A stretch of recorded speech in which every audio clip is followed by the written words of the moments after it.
사랑하는 성도 여러분, 소와 사자의 사랑 이야기 들어보셨습니까? 옛날에 소와 사자가 살았는데 둘이는 서로 사랑하게 되었더래요. 가족들의 반대도 무릅쓰고 저들은 결혼까지 이르게 되었습니다. 소는 사자를 너무너무 사랑해서 아침 일찍에 나가서 신선한 풀을 준비해 왔습니다. 아침 이슬 영롱한 신선한 풀을 준비해서 사자에게 대접했습니다. 사자는 풀이 싫었습니다. 사자는 풀을 좋아하지 않습니다. 그렇지만 참았습니다. 이것이 소를 사랑하는 것이라고 생각하기 때문에 참았던 것입니다. 또한 사자도 소를 위해서 열심히 사냥해가지고 신선한 고기를 준비해 왔습니다. 소는 고기를 싫어했습니다. 그렇지만 참았습니다. 이것이 사랑이라고 생각하기 때문이었습니다. 그렇지만 참는데도 한계가 있는 법이죠. 둘은 마주 앉아 얘기를 시작하다가 서로에 대한 비난을 하기 시작합니다. 결국은 둘은 헤어지게 됩니다. 그렇게 헤어지면서 소와 사자가 한 말이 있습니다. 그 말이 무엇일까요? 나는 최선을 다했는데.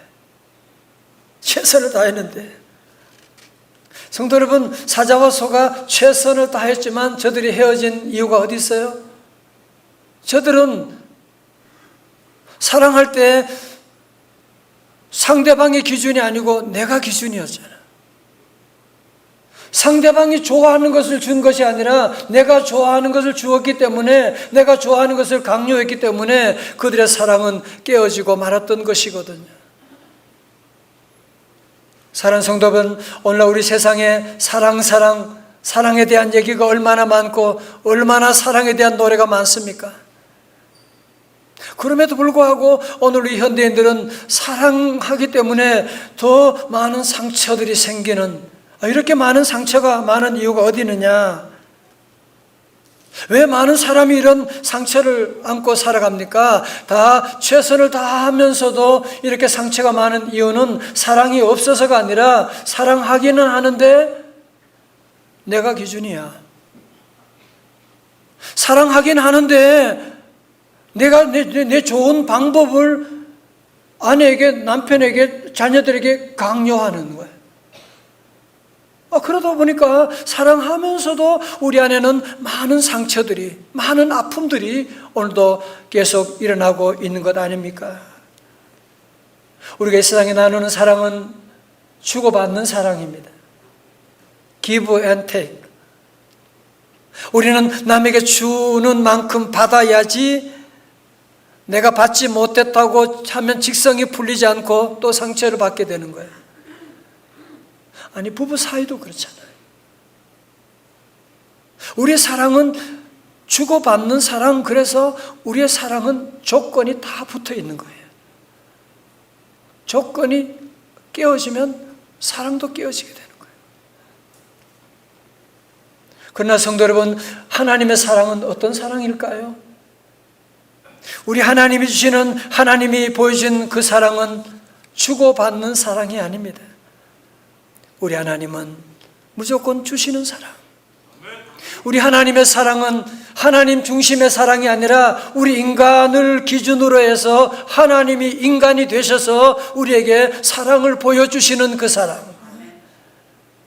여러분, 그래서 신약과 구약 성경을 다 압축하면 남는 한 구절이 무엇이냐고 물으신다면 그것은 바로 요한복음 3장 16절. 요한복음 3장 16절은 오늘 저와 여러분에게 예수님의 십자가 보혈로 피로 쓰여진 러브 레터라고 할 수가 있거든요.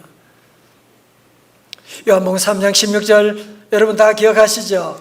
우리 가정교회 다 크게 시작. 하나님이 세상을 이처럼 사랑하사 독생자를 주셨으니 이는 그를 믿는 자마다 멸망하지 않고 영생을 얻게 하려 하심이라. 아멘. 여러분, 주일학교 때 이 요한복음 3장 16절로 노래 불렀지요, 그죠? 혹시 기억나세요? 버전이 여러 가지가 있는데 오늘은 숫자 버전으로 동심으로 돌아가서 한번 해보겠어요? 율동 준비하면 가슴에 손을 야가 아니고 할렐루야. 율동 준비, 할렐루야. 하나님이 이렇게 숫자로 하겠어요? 하나님이 세상을 이처럼 사랑하사 독생자를 주셨으니 누구든지 예수 믿으면 이게 중요해지 않고 영생을 얻으리로다. 요한복음 3장 16절 이렇게 요한복음 3장 16절 어떻게 이렇게 잘하세요?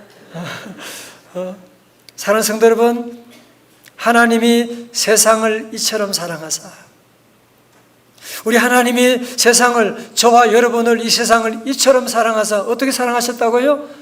독생자를 주셨으니. 여러분 독생자라고 하면 여러분 가슴에 느낌이 벌써 오지 않습니까? 하나밖에 없는 그 아들. 차라리 내가 죽으면 죽었지 우리 아들을 그렇게 할 수는 없잖아요, 그죠? 그런 독생자를 우리에게 주시는 하나님의 사랑은 무조건 주시는 사랑입니다.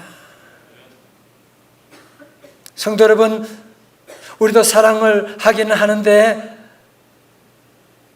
한계를 정해놓고 하잖아, 그죠?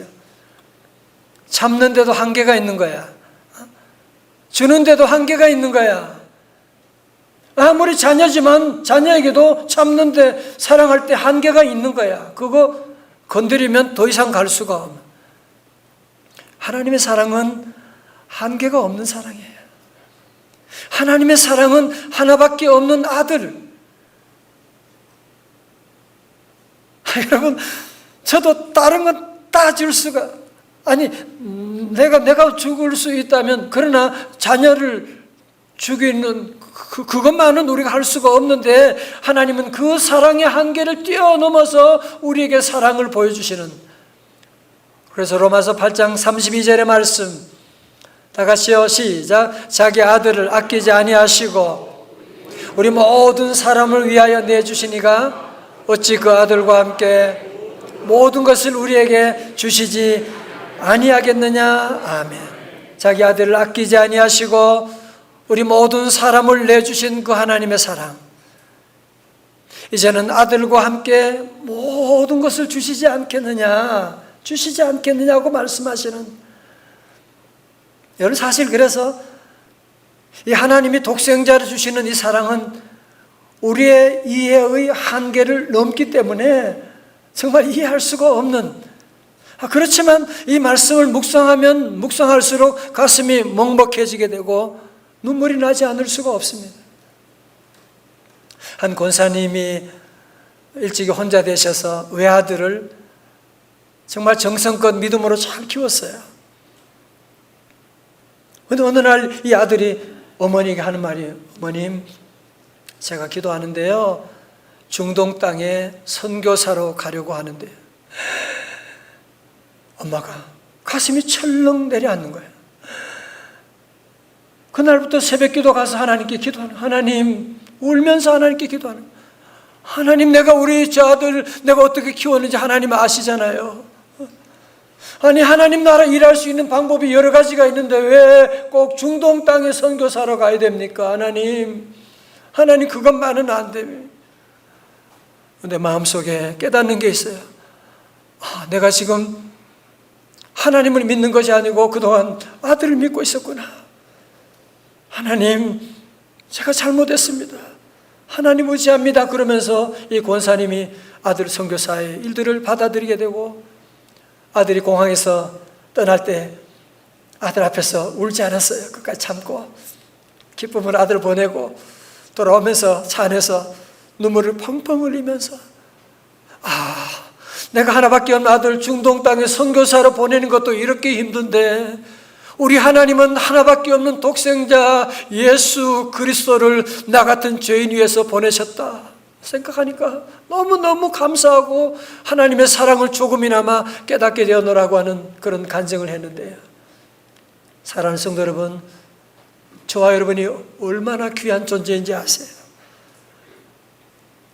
하나님께서 여러분 밖에 이 땅에 없어도 하나님은 독생자 예수 그리스도를 보내셔서 그분이 죽더라도 저와 여러분을 살려주시는 하나님의 놀라운 사랑을 우리에게 보여주셨다고 하는 사실, 오늘 우리가 그 사랑을 받고 있는 거예요.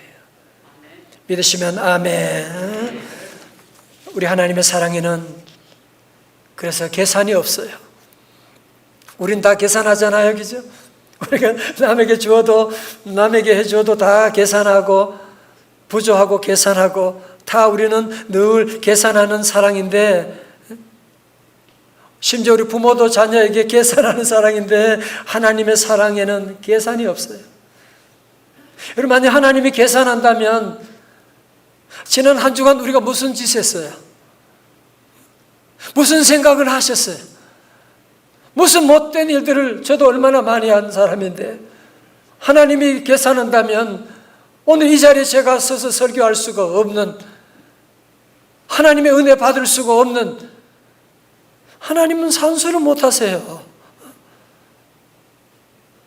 우리 하나님은 오늘도 지난날에 우리가 불법을 행하고 불신앙 가운데 살아갔지만 하나님은 그것마저도 하나님은 기억하지 않으시고, 오늘도 믿음으로 주님 앞에 나올 때 계산하지 아니하시고 무조건 베풀어 주시는 하나님, 오늘도 그 하나님의 그 은혜 가운데 우리가 찬송할 수가 있게 되고 예배할 수가 있고 주님 앞에 나오게 된 줄로 믿습니다. 하나님은 그 사랑을 여러분 모두에게, 독생자를 주위까지 사랑해 주신 그 사랑, 그래도 마귀는 오늘 여러분에게 아니야, 너 같은 놈이 네가 무슨 짓 했니? 마귀는 계속 여러분에게 말씀 듣는 가운데도 죄책감을 불어오고 사탄아 물러갈지어다.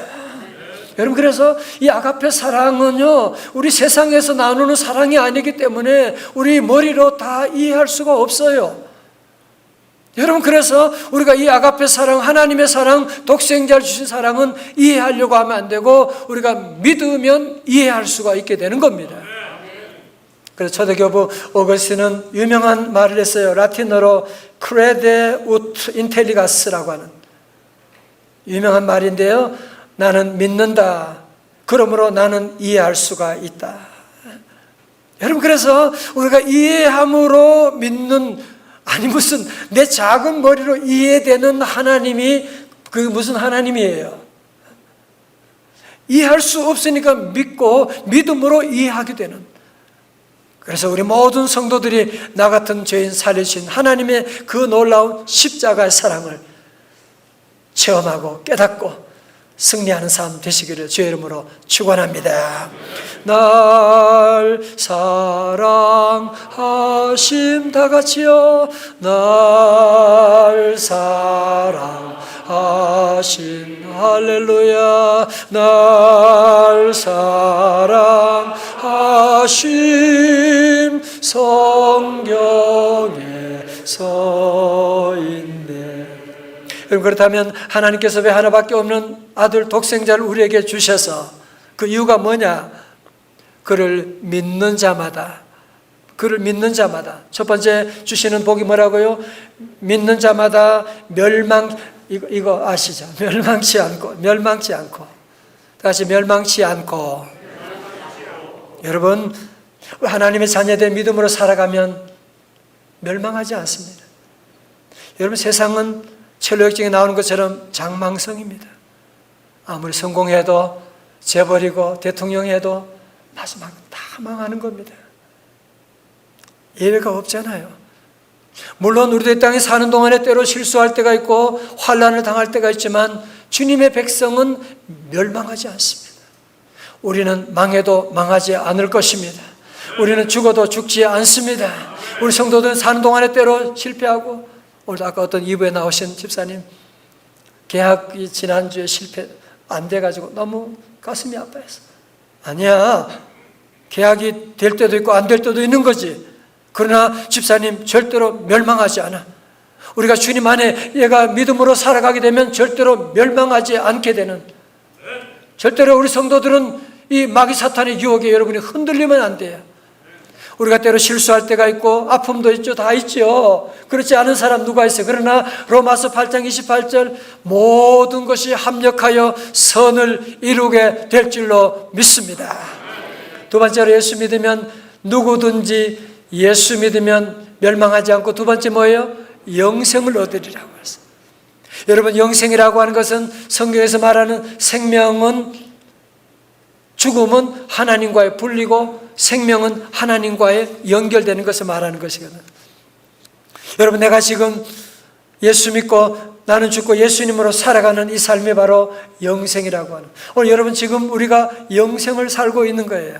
우리의 삶은 영원히, 우리는 부활의 생명의 주님과 함께 영원한 삶을 출발하게 된 것이거든요. 여러분, 그러므로 우리 성도들은 독생자 예수 그리스도로 말미암아 우리는 멸망하지 않고 영생을 얻게 되는, 우리 하나님의 자녀가 받는 복은 나만 잘 되는 게 아니에요. 여러분의 자녀도 잘 되고 영원한 축복이, 영생을 얻게 되는 축복이 함께할 줄로 믿습니다. 윌터 윌슨이라고 하는 군의관이 있는데 이분은 무신론자였습니다. 하나님 없이 방황하면서 정말 무료한 군의관 생활을 하던 중에 어떤 기업체로부터 위문품을 받게 되는데요. 위문품 받았는데 그런 포켓용 거울이었어요. 근데 그 포장지에 뭐라고 있느냐? 요한복음 3장 16절이 있어요.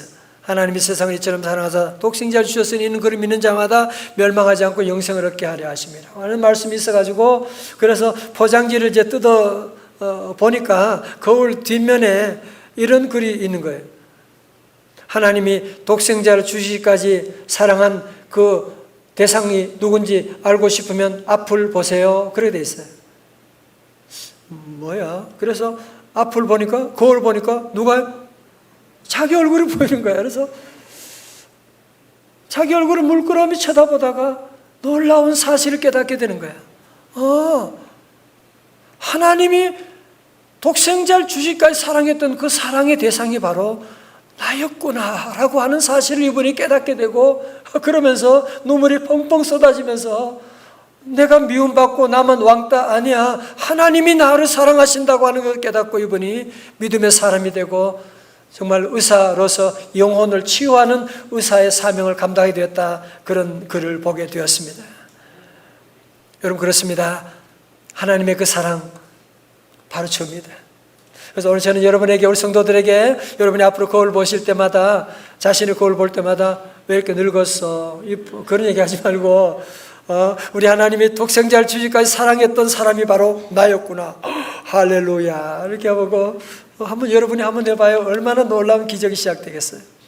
저는 창립 18주년을 맞이하면서 제가 기도하는 가운데, 우리 성도들이 지금 코로나 이후로 많이 지쳐있고 영적으로 육적으로 참 힘들어가는 이때 우리 하나님이 성찬식을 가지라는 거예요. 성찬식은 순환주간에 다 했는데요. 아니야, 지금 하라고 말씀하고. 여러분, 바베트 만찬 혹시 영화 보셨나요? 거기 보면 바베트 만찬, 바베트라고 하는 여인이 어떻게 돈을 1만 프랑, 몇 억이 되는 돈을 어떻게 갑자기 얻게 됐어요. 그래서 그 돈을 가지고 어떻게 하느냐? 동네에 가서 동네 사람들 다 불러 모아가지고 잔치를 벌이는 거예요.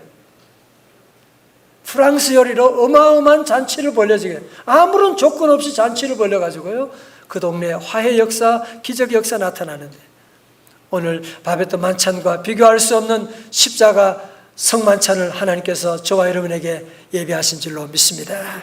우리 주님이 십자가 죽음을 앞두시고 마지막에 살아가는 제자들을, 마지막이에요. 주님이 하시는 일이 얼마나 많아요. 그런데 마지막으로 주님이 하신 일은 주님의 살과 피를 나누시면서 이것은 내가 너희를 위해 찢긴 몸이다, 피다고 말씀하시면서 이것을 기념하라고 말씀하셨는데, 오늘 저도 이 시간 주님의 사랑으로 이 귀한 성만찬에 여러분 모두를 초대합니다. 주님의 그 크신 은혜가, 보혈의 은총이 모두에게 함께 하시기를 주님의 이름으로 축원합니다.